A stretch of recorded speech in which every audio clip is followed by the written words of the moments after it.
ਮੰਡ ਮਾਮਲੇ ਵਿੱਚ ਸਿੱਖਾਂ ਦਾ ਰੋਸ ਪ੍ਰਸ਼ਾਸਨ ਨੂੰ ਦਿੱਤੀ ਸਖਤ ਚੇਤਾਵਨੀ। ਸਾਈਂ ਬਾਬਾ ਦੀ ਬਰਸੀ ਤੇ ਪ੍ਰੋਗਰਾਮ ਨੂੰ ਲੈ ਕੇ TISS ਵਿਦਿਆਰਥੀਆਂ ਤੇ ਕਾਰਵਾਈ। ਕਰਾਉਣ ਪ੍ਰਤੀ ਵਫਾਦਾਰੀ ਦੀ ਸਹੁੰ ਤੇ ਸਿੱਖ ਵਕੀਲ ਦਾ ਇਤਰਾਜ਼, ਸੁਪਰੀਮ ਕੋਰਟ ਕਰੇਗੀ ਸੁਣਵਾਈ।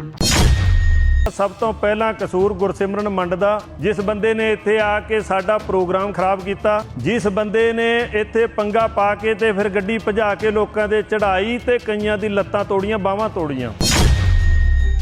ਪੰਜੋਖੜਾ ਸਾਹਿਬ ਮੰਡ ਦੇ ਮਸਲੇ ਨੂੰ ਲੈ ਕੇ ਇਲਾਕੇ ਵਿੱਚ ਮਾਹੌਲ ਗਰਮਾਇਆ ਹੋਇਆ ਹੈ। ਅੱਜ ਸਵੇਰੇ ਪ੍ਰਸ਼ਾਸਨ ਵੱਲੋਂ ਟੁੰਡਲਾ ਪਿੰਡ ਦੇ ਵਸਨੀਕ ਬਜ਼ੁਰਗ ਸਾਹਿਬ ਸਿੰਘ ਨੂੰ ਮੰਡ ਤੇ ਹੋਏ ਹਮਲੇ ਦੇ ਮਾਮਲੇ ਵਿੱਚ ਹਿਰਾਸਤ ਵਿੱਚ ਲਏ ਜਾਣ ਦੀ ਗੱਲ ਸਾਹਮਣੇ ਆਈ ਹੈ। ਇਸ ਤੋਂ ਬਾਅਦ ਇਲਾਕੇ ਦੀ ਸੰਗਤ ਅਤੇ ਇਸ ਮਾਮਲੇ ਸੰਬੰਧੀ ਬਣੀ ਕਮੇਟੀ ਵੱਲੋਂ ਦਖਲ ਦਿੱਤਾ ਗਿਆ, ਜਿਸ ਉਪਰੰਤ ਸਾਹਿਬ ਸਿੰਘ ਨੂੰ ਰਿਹਾ ਕਰਵਾ ਲਿਆ ਗਿਆ। ਇਸ ਘਟਨਾ ਬਾਰੇ ਜਾਣਕਾਰੀ ਦਿੰਦਿਆਂ ਸ਼੍ਰੋਮਣੀ ਅਕਾਲੀ ਦਲ ਦੇ ਹਰਿਆਣਾ ਪ੍ਰਧਾਨ ਹਰਕੇਸ਼ ਸਿੰਘ ਮੋੜੀ ਨੇ ਪ੍ਰਸ਼ਾਸਨ ਨੂੰ ਸਖਤ ਚੇਤਾਵਨੀ ਦਿੱਤੀ। ਉਹਨਾਂ ਕਿਹਾ ਕਿ ਸਭ ਤੋਂ ਪਹਿਲਾਂ ਮੰਡ ਦੇ ਖਿਲਾਫ ਹਿੱਟ ਐਂਡ ਰਨ ਮਾਮਲੇ ਵਿੱਚ ਕੇਸ ਦਰਜ ਕਰਕੇ ਉਸ ਦੀ ਗ੍ਰਿਫਤਾਰੀ ਕੀਤੀ ਜਾਵੇ। ਇਸ ਤੋਂ ਬਾਅਦ ਹੀ ਸਿੱਖਾਂ ਦੀਆਂ ਗ੍ਰਿਫਤਾਰੀਆਂ ਬਾਰੇ ਕੋਈ ਗੱਲ ਹੋਵੇਗੀ। ਹਰਕੇਸ਼ ਸਿੰਘ ਮੋੜੀ ਨੇ ਇਹ ਵੀ ਕਿਹਾ ਕਿ ਜੇਕਰ ਪ੍ਰਸ਼ਾਸਨ ਵੱਲੋਂ ਹੁਣ ਕਿਸੇ ਹੋਰ ਸਿੱਖ ਦੀ ਗ੍ਰਿਫਤਾਰੀ ਕੀਤੀ ਜਾਂਦੀ ਹੈ ਤਾਂ ਸੰਗਤ ਵੱਲੋਂ ਇਸ ਦਾ ਸਖਤ ਵਿਰੋਧ ਕੀਤਾ ਜਾਵੇਗਾ। ਪੁਲਿਸ ਪ੍ਰਸ਼ਾਸਨ ਨੂੰ ਇੱਕ ਅਲਟੀਮੇਟਮ ਕਹਿ ਲਓ, ਬੇਨਤੀ ਕਹਿ ਲਓ ਕਿ ਕਿਸੇ ਵੀ ਬੰਦੇ ਨੂੰ ਸਾਡੇ ਨੂੰ ਚੱਕਿਆ ਨਾ ਜਾਵੇ।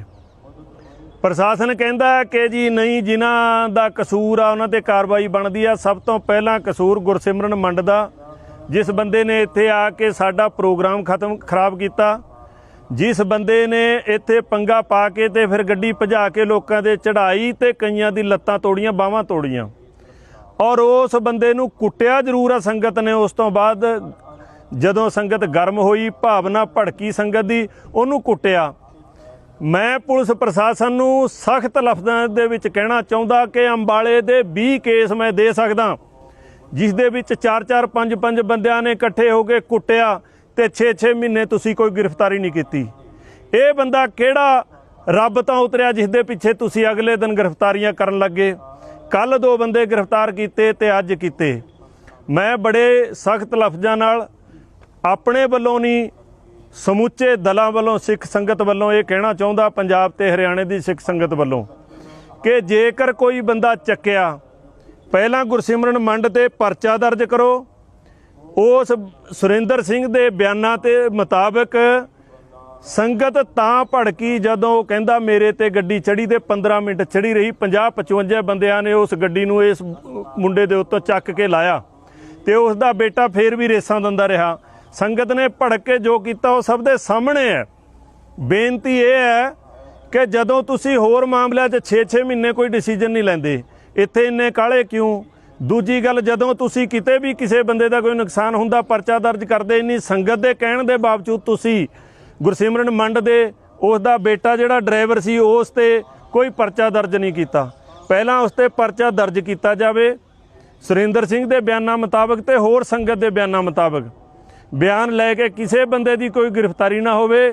ਬੇਨਤੀ ਹੈ, ਜਿਹੜੀ ਕੱਲ੍ਹ ਵਾਲੀ ਕਮੇਟੀ ਸੀ ਉਹ ਵੀ ਪ੍ਰਸ਼ਾਸਨ ਨੂੰ ਆਪਣੇ ਤਰੀਕੇ ਨਾਲ ਕਹਿ ਦੇਵੇ, ਜਾਂ ਉਹਨਾਂ ਨੇ ਕਹਿ ਦਿੱਤਾ ਹੋਣਾ, ਸਾਨੂੰ ਉਹਨਾਂ ਤੇ ਕੋਈ ਸ਼ੱਕ ਨਹੀਂ।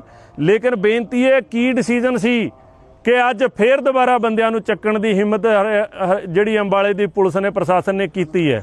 ਅੱਜ ਹਰਿਆਣੇ ਤੇ ਪੰਜਾਬ ਦੀ ਸਿੱਖ ਸੰਗਤ, ਸਮੁੱਚੇ ਹਿੰਦੁਸਤਾਨ ਦੀ ਨਹੀਂ, ਪੂਰੀ ਦੁਨੀਆ ਦੀ ਇੱਕ ਮੱਤ ਹੈ ਕਿ ਗੁਰਸਿਮਰਨ ਮੰਡ ਵਰਗੇ ਖੱਚ ਬੰਦੇ ਜਿਹੜੇ ਬਕਵਾਸ ਕਰਦੇ ਆ, ਉਹਨਾਂ ਦੀ ਜਦੋਂ ਵੀ ਉਹ ਕਿਤੇ ਜਾ ਕੇ ਪੰਗਾ ਲੈਣਗੇ ਉਹਨਾਂ ਲਈ ਹੋਏਗਾ। ਬੜੀਆਂ ਉਹਨਾਂ ਨੂੰ ਸਿਕਿਉਰਟੀਆਂ ਕਈ ਹਰਿਆਣੇ ਦੇ ਵਿੱਚ ਵੀ ਲਈ ਫਿਰਦੇ ਨੇ, ਪੰਜਾਬ ਦੇ ਵਿੱਚ ਵੀ ਲਈ ਫਿਰਦੇ ਨੇ। ਜਿਨ੍ਹਾਂ ਨੂੰ ਸਿਕਿਉਰਟੀਆਂ ਦੇਣ ਦੀ ਲੋੜ ਆ ਉੱਥੇ ਸਿਕਿਉਰਟੀ ਨਹੀਂ ਦਿੰਦੇ, ਜਿਨ੍ਹਾਂ ਨੂੰ ਛੱਡਣ ਦੀ ਲੋੜ ਆ ਉਹਨਾਂ ਨੂੰ ਛੱਡਦੀ ਨਹੀਂ ਸਰਕਾਰਾਂ। ਮੇਰਾ ਕਹਿਣ ਦਾ ਭਾਵ ਕਿ ਸਿੱਖ ਸੰਗਤ ਨਾਲ ਇਹ ਇਸ ਤਰ੍ਹਾਂ ਦਾ ਵਤੀਰਾ ਕਿਉਂ? ਸਿੱਖ ਸੰਗਤ ਸਾਰੀ ਦੀ ਸਾਰੀ ਬੜੀ ਨਿਰਾਸ਼ ਹੈ। ਕੋਈ ਗ੍ਰਿਫਤਾਰੀ ਨਾ ਹੋਵੇ। ਜੇ ਸਭ ਤੋਂ ਪਹਿਲਾਂ ਗ੍ਰਿਫਤਾਰੀ ਤੇ ਹੋਣੀ ਨਹੀਂ ਚਾਹੀਦੀ, ਸਭ ਤੋਂ ਪਹਿਲਾਂ ਜਿਹੜਾ ਪਰਚਾ ਹੈ ਗੁਰਸਿਮਰਨ ਮੰਡ ਤੇ ਹੋਣਾ ਚਾਹੀਦਾ। ਇਹਨਾਂ ਸ਼ਬਦਾਂ ਰਾਹੀਂ ਜਕਾਰਾ ਛੱਡ ਕੇ, ਇੱਕ ਬੰਦੇ ਨੇ ਜਕਾਰਾ ਛੱਡਣਾ ਤੇ ਸਾਰਿਆਂ ਨੇ ਹੱਥ ਖੜੇ ਕਰਕੇ ਸਹਿਮਤੀ ਪ੍ਰਗਟਾਉਣੀ ਹੈ। ਇਹ ਜਿਹੜੀ ਬੇਨਤੀ ਆ ਅੱਜ ਪ੍ਰਸ਼ਾਸਨ ਨੂੰ, ਇਹ ਸਮੁੱਚੇ ਹਰਿਆਣੇ ਵੱਲੋਂ, ਸ਼੍ਰੋਮਣੀ ਅਕਾਲੀ ਦਲ ਵੱਲੋਂ, ਹੋਰ ਦਲਾਂ ਵੱਲੋਂ, ਜੋ ਵੀ ਸਿੱਖ ਸੰਗਤ ਦੇ ਨਾਲ ਸੰਬੰਧਿਤ ਹੈ, ਗੁਰੂ ਘਰ ਨਾਲ ਸੰਬੰਧਿਤ ਹੈ, ਉਸ ਹਰ ਬੰਦੇ ਵੱਲੋਂ ਇਹ ਬੇਨਤੀ ਹੈ। ਸੋ ਆਪਾਂ ਨੇ ਜਕਾਰਾ ਛੱਡ ਕੇ ਇਸ ਦੇ ਵਿੱਚ ਸਹਿਮਤੀ ਦੇਣੀ ਤੇ ਸਰਕਾਰ ਨੂੰ ਇਹ ਮੇਰਾ ਲਾਸਟ ਲਫ਼ਜ਼ਾਂ ਨਾਲ ਅਲਟੀਮੇਟਮ ਹੈ। ਅਸੀਂ ਕਾਲ ਦੇਵਾਂਗੇ, ਉਹ ਕਾਲ ਫਿਰ ਵਾਪਸ ਨਹੀਂ ਹੋਣੀ। ਫਿਰ ਉੱਥੇ ਡਿਸੀਜਨ ਸੰਗਤ ਦੇ ਵਿੱਚ ਹੀ ਹੋਣਾ, ਕੋਈ ਕਮੇਟੀ ਨਹੀਂ ਹੋਏਗੀ, ਉੱਥੇ ਹੀ ਆਣ ਕੇ ਸਰਕਾਰ ਨੂੰ ਫਿਰ ਆਪਣੇ ਡਿਸੀਜਨ ਦੱਸਣੇ ਪੈਣੇ ਆ। ਇਹ ਲਾਸਟ ਤੇ ਅਖੀਰਲੇ ਲਫ਼ਜ਼ਾਂ ਦੇ ਨਾਲ ਕਹਿੰਦਾ ਹੋਇਆ।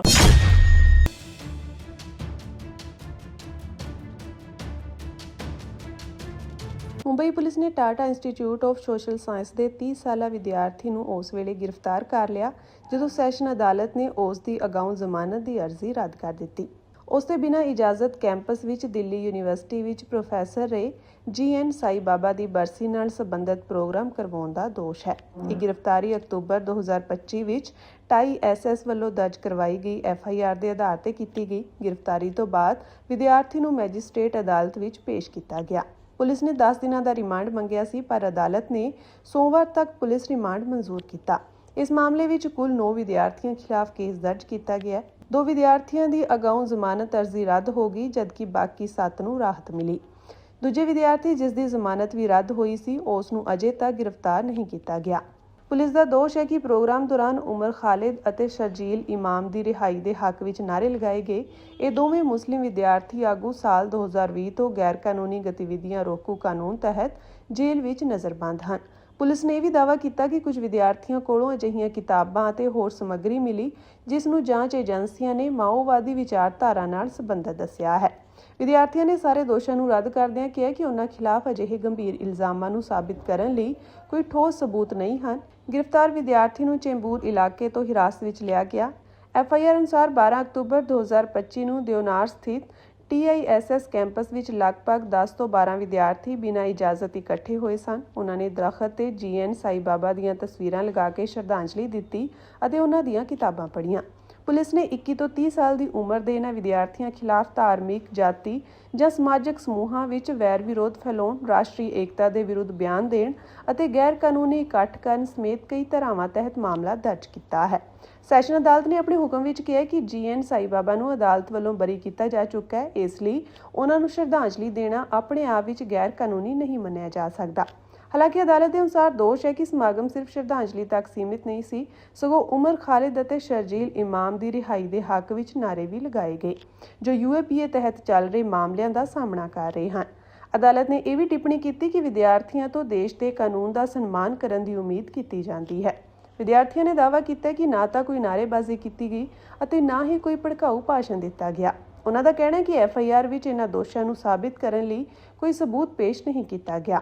ਬਚਾਅ ਪੱਖ ਦੇ ਵਕੀਲ ਵਿਜੇ ਹੀਰੇਮਠ ਨੇ ਦਲੀਲ ਦਿੱਤੀ ਕਿ ਇਹ ਇੱਕ ਸੁਭਾਵਿਕ ਤੌਰ ਤੇ ਹੋਇਆ ਛੋਟਾ ਇਕੱਠ ਸੀ, ਇਸ ਲਈ ਸੰਸਥਾ ਤੋਂ ਪਹਿਲਾਂ ਇਜਾਜ਼ਤ ਨਹੀਂ ਲਈ ਗਈ। ਉਹਨਾਂ ਇਹ ਵੀ ਕਿਹਾ ਕਿ ਵਿਦਿਆਰਥੀਆਂ ਕੋਲੋਂ ਮਿਲੀਆਂ ਕਿਤਾਬਾਂ ਖੁੱਲ੍ਹੇ ਬਾਜ਼ਾਰ ਵਿੱਚ ਉਪਲਬਧ ਹਨ ਅਤੇ ਸਿਰਫ ਉਹਨਾਂ ਦੇ ਆਧਾਰ ਤੇ ਕਿਸੇ ਨੂੰ ਮਾਓਵਾਦੀ ਵਿਚਾਰਧਾਰਾ ਨਾਲ ਨਹੀਂ ਜੋੜਿਆ ਜਾ ਸਕਦਾ। ਇਸ ਕੇਸ ਨੇ ਭਾਰਤੀ ਲੋਕਤੰਤਰ ਦੇ ਦੁਨੀਆ ਭਰ ਵਿੱਚ ਉੱਠ ਰਹੇ ਜਨਾਜ਼ੇ ਉੱਤੇ ਨਵੀਂ ਚਰਚਾ ਛੇੜੀ ਹੈ। ਪੁਲਿਸ ਦੇ ਕੇਸ ਮੁਤਾਬਕ ਵਿਦਿਆਰਥੀਆਂ ਦੇ ਕਿਤਾਬਾਂ ਪੜ੍ਹਨ ਅਤੇ ਸਿਆਸੀ ਵਿਚਾਰਧਾਰਾ ਕਾਰਨ ਜੇਲ੍ਹ ਵਿੱਚ ਨਜ਼ਰਬੰਦ ਕੀਤੇ ਗਏ ਮੁਸਲਿਮ ਵਿਦਿਆਰਥੀਆਂ ਦੀ ਰਿਹਾਈ ਦੀ ਮੰਗ ਨੂੰ ਜੁਰਮ ਬਣਾ ਦਿੱਤਾ ਗਿਆ ਅਤੇ ਅਦਾਲਤ ਵੀ ਪੁਲਿਸ ਦੇ ਦਾਅਵੇ ਨੂੰ ਜਾਇਜ਼ ਠਹਿਰਾਉਂਦੀ ਨਜ਼ਰ ਆ ਰਹੀ ਹੈ।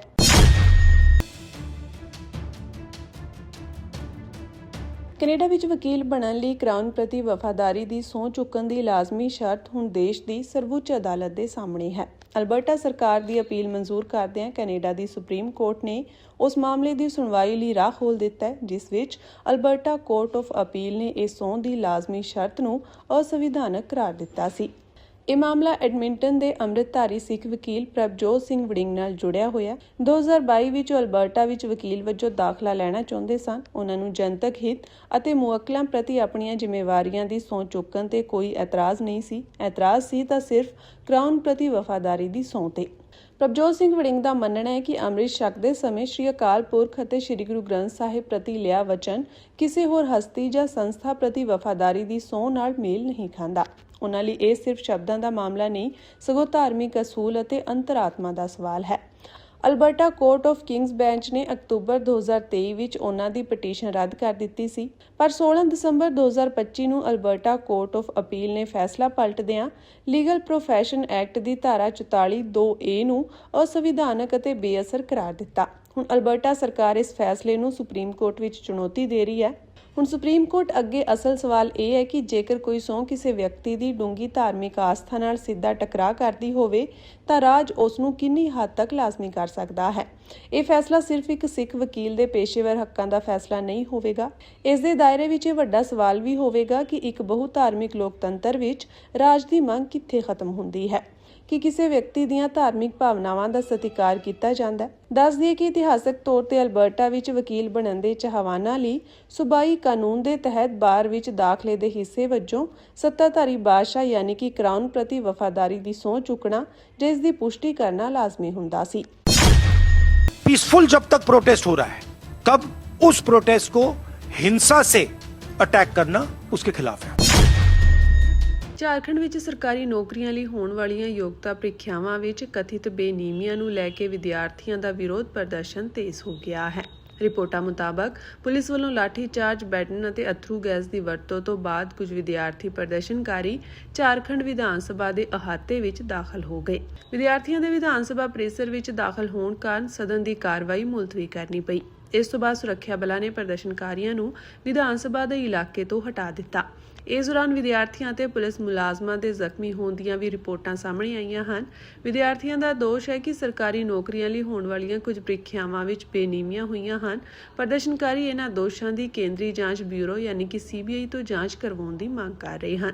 ਇਸ ਮਾਮਲੇ ਨੂੰ ਲੈ ਕੇ ਸਿਆਸੀ ਤਕਰਾਰ ਵੀ ਤੇਜ਼ ਹੋ ਗਈ ਹੈ। ਕਾਂਗਰਸੀ ਆਗੂ ਰਾਹੁਲ ਗਾਂਧੀ ਨੇ ਵਿਦਿਆਰਥੀਆਂ ਖਿਲਾਫ ਬਲ ਦੀ ਵਰਤੋਂ ਨੂੰ ਗਲਤ ਦੱਸਦਿਆਂ ਝਾਰਖੰਡ ਦੀ JMM ਦੀ ਅਗਵਾਈ ਵਾਲੀ ਸਰਕਾਰ ਨੂੰ ਮਾਮਲਾ ਤੁਰੰਤ ਹੱਲ ਕਰਨ ਦੀ ਅਪੀਲ ਕੀਤੀ ਹੈ। झारखंड के छात्रों के लिए मेरा मैसेज क्लियर है। We condemn any violence against peacefully protesting students. Does not matter where it is happening. We condemn it. We are against it. We do not recommend it. We do not support it. We are very clear. कोई confusion नहीं हमारे mind में। तो peaceful जब तक protest हो रहा है तब उस प्रोटेस्ट को हिंसा से अटैक करना उसके खिलाफ है। उधर बीजेपी ਦੇ ਕਈ ਸੰਸਦ ਮੈਂਬਰਾਂ ਨੇ ਰਾਹੁਲ ਗਾਂਧੀ ਦੇ ਬਿਆਨ ਤੇ ਸਵਾਲ ਚੁੱਕੇ ਹਨ। ਉਹਨਾਂ ਦਾ ਦੋਸ਼ ਹੈ ਕਿ ਰਾਹੁਲ ਗਾਂਧੀ ਸੰਸਦ ਵਿੱਚ ਨੀਟ ਵਿਦਿਆਰਥੀਆਂ ਦੀਆਂ ਮੰਗਾਂ ਨੂੰ ਲੈ ਕੇ ਆਵਾਜ਼ ਉਠਾਉਂਦੇ ਹਨ, ਪਰ ਇੰਡੀਆ ਗੱਠਜੋੜ ਦੀਆਂ ਸਹਿਯੋਗੀ ਪਾਰਟੀਆਂ ਦੀਆਂ ਸਰਕਾਰਾਂ ਵਾਲੇ ਸੂਬਿਆਂ ਵਿੱਚ ਹੋ ਰਹੇ ਵਿਦਿਆਰਥੀ ਪ੍ਰਦਰਸ਼ਨਾਂ ਤੇ ਚੁੱਪ ਰਹਿੰਦੇ ਹਨ। ਇਸੇ ਦੌਰਾਨ ਝਾਰਖੰਡ ਦੇ ਕ੍ਰਿਮੀਨਲ ਇਨਵੈਸਟੀਗੇਸ਼ਨ ਡਿਪਾਰਟਮੈਂਟ ਯਾਨੀ CID ਨੇ ਝਾਰਖੰਡ ਪਬਲਿਕ ਸਰਵਿਸ ਕਮਿਸ਼ਨ ਦੇ ਸਾਬਕਾ ਚੇਅਰਮੈਨ ਐਲ ਖਿਆਂਗਤੇ ਨੂੰ ਕਥਿਤ ਪ੍ਰੀਖਿਆ ਬੇਨਿਯਮੀਆਂ ਦੇ ਮਾਮਲੇ ਵਿੱਚ ਗ੍ਰਿਫਤਾਰ ਕੀਤਾ ਹੈ। ਇਹ ਵਿਰੋਧ ਪ੍ਰਦਰਸ਼ਨ ਉਸ ਸਮੇਂ ਹੋਇਆ ਜਦੋਂ ਇਸ ਤੋਂ ਇੱਕ ਦਿਨ ਪਹਿਲਾਂ ਝਾਰਖੰਡ ਸਰਕਾਰ ਨੇ ਵਿਦਿਆਰਥੀਆਂ ਦੀਆਂ ਕੁਝ ਮੰਗਾਂ ਮੰਨਣ ਦਾ ਐਲਾਨ ਕੀਤਾ ਸੀ। ਸਰਕਾਰ ਨੇ 14ਵੀਂ JPSC ਕੰਬਾਈਨਡ ਸਿਵਲ ਸਰਵਿਸਿਜ਼ ਦੀ ਪ੍ਰੀਲਿਮਿਨਰੀ ਪ੍ਰੀਖਿਆ ਸਮੇਤ 3 ਪ੍ਰੀਖਿਆਵਾਂ ਰੱਦ ਕਰਨ ਤੇ ਸਹਿਮਤੀ ਦਿੱਤੀ ਹੈ। ਇਸ ਤੋਂ ਇਲਾਵਾ 14ਵੀਂ JPSC ਪ੍ਰੀਖਿਆ ਨਾਲ ਜੁੜੀਆਂ ਕਥਿਤ ਵਿੱਤੀ ਬੇਨਿਯਮੀਆਂ ਦੀ ਜਾਂਚ ਵਿੱਚ ED ਨੂੰ ਸ਼ਾਮਿਲ ਕਰਨ ਦੀ ਵਿਦਿਆਰਥੀਆਂ ਦੀ ਮੰਗ ਤੇ ਵੀ ਸਰਕਾਰ ਨੇ ਸਹਿਮਤੀ ਦਿੱਤੀ ਹੈ। सदन के बाहर सरकार के इंतज़ार में बैठे देवेंद्र नाथ महतो जी पे लाठीचार्ज हुई और ये सदर अस्पताल में अभी इलाज के लिए आए हैं। यहाँ इन्हें डिटेन किया गया है। इनके वाइटल्स चेक किए गए हैं।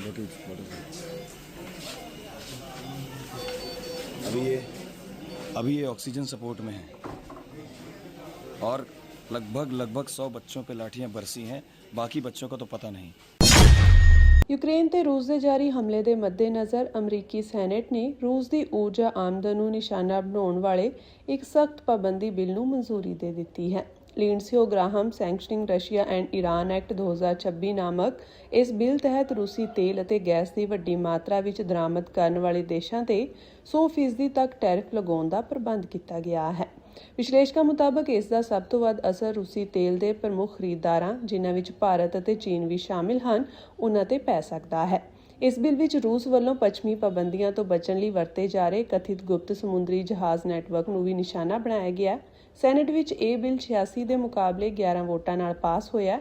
ਹੁਣ ਇਸ ਨੂੰ ਮਨਜ਼ੂਰੀ ਲਈ ਅਮਰੀਕਾ ਦੇ ਹਾਊਸ ਆਫ ਰਿਪਰੈਜ਼ੈਂਟੇਟਿਵ ਵਿੱਚ ਭੇਜਿਆ ਜਾਵੇਗਾ, ਜਿੱਥੇ ਸਤੰਬਰ ਦੀ ਸ਼ੁਰੂਆਤ ਵਿੱਚ VOTING ਹੋਣ ਦੀ ਸੰਭਾਵਨਾ ਹੈ।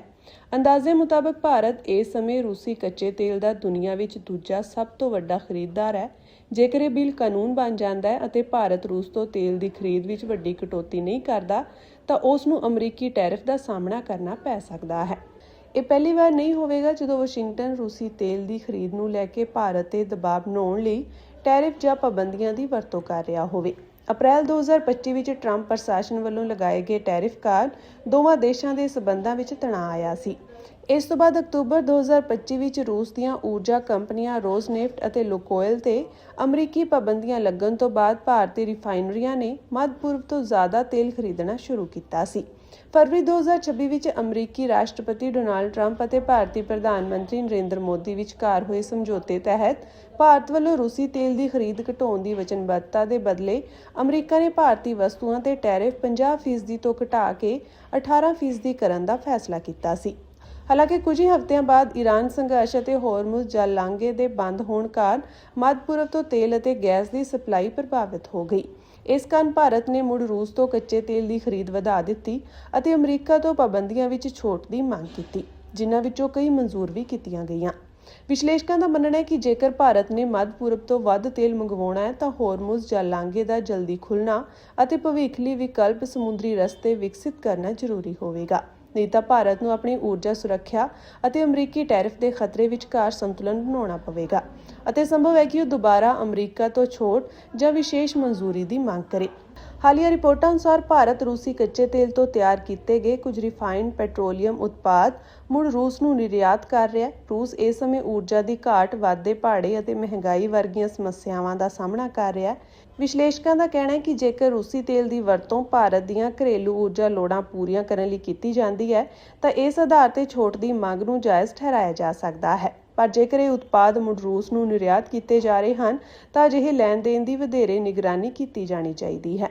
ਕੁਝ ਵਿਸ਼ਲੇਸ਼ਕਾਂ ਦਾ ਮੰਨਣਾ ਹੈ ਕਿ ਇਸ ਮਾਮਲੇ ਤੇ ਵਾਸ਼ਿੰਗਟਨ ਵੱਲੋਂ ਹੋਰ ਕੂਟਨੀਤਿਕ ਕਦਮ ਅਤੇ ਵਾਧੂ ਪਾਬੰਦੀਆਂ ਵੀ ਵਿਚਾਰ ਅਧੀਨ ਆ ਸਕਦੀਆਂ ਹਨ।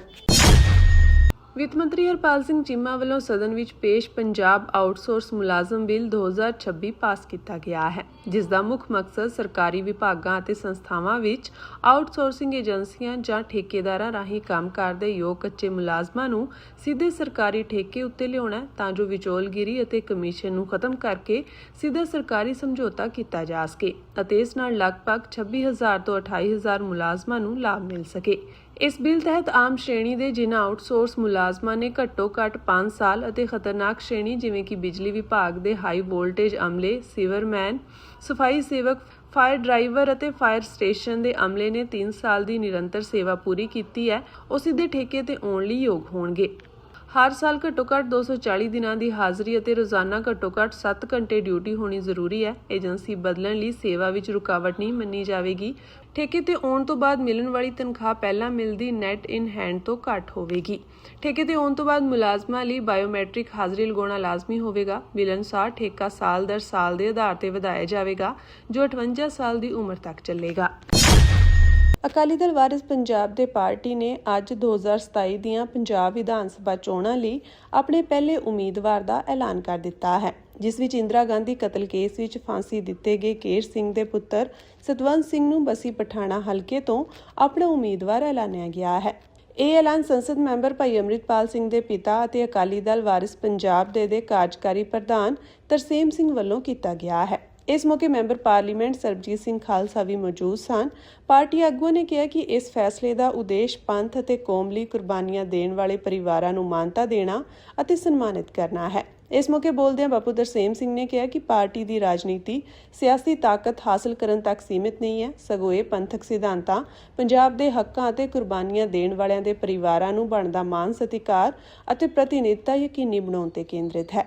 ਉਨ੍ਹਾਂ ਕਿਹਾ ਕਿ ਅਜਿਹੇ ਪਰਿਵਾਰਾਂ ਵਿੱਚੋਂ ਸਤਵੰਤ ਸਿੰਘ ਨੂੰ ਪਾਰਟੀ ਦਾ ਪਹਿਲਾ ਉਮੀਦਵਾਰ ਐਲਾਨਣ ਨਾਲ ਇਹ ਧਾਰਨਾ ਨੂੰ ਮੋੜਵਾਂ ਜਵਾਬ ਮਿਲਿਆ ਕਿ ਪਾਰਟੀ ਉਹਨਾਂ ਨੂੰ ਹਾਸ਼ੀਏ ਤੇ ਧੱਕ ਰਹੀ ਹੈ। ਉਨ੍ਹਾਂ ਕਿਹਾ ਕਿ ਸ਼ਹੀਦਾਂ ਦੇ ਪਰਿਵਾਰਾਂ ਪ੍ਰਤੀ ਸਤਿਕਾਰ ਸਿਰਫ ਬਿਆਨਾਂ ਤੱਕ ਹੀ ਸੀਮਿਤ ਨਹੀਂ ਰਹਿ ਸਕਦਾ, ਉਹਨਾਂ ਨੂੰ ਪਾਰਟੀ ਦੀਆਂ ਸੰਗਠਨਾਤਮਕ ਜ਼ਿੰਮੇਵਾਰੀਆਂ ਵਿੱਚ ਵੀ ਢੁਕਵੀਂ ਥਾਂ ਦੇਣੀ ਚਾਹੀਦੀ ਹੈ।